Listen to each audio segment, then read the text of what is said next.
শ্রাবণ মাসে সবুজ চুড়ি পরা খুবই মঙ্গলদায়ক, কিন্তু সেই সবুজ চুড়িটি যে আপনি পরছেন, পরার আগে যে নিয়মগুলো আছে সেই নিয়মগুলো জানেন কি?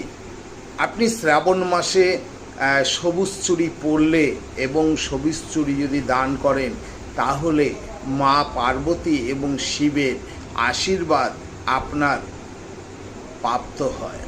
তাহলে জেনে নিন যে এই সবুজ চুড়ি কী করে পরবেন। সর্বপ্রথম আপনি সবুজ আর লাল চুড়ি নিয়ে আসবেন, নিয়ে এসে মা দেবী পার্বতীকে আপনি অর্পণ করুন।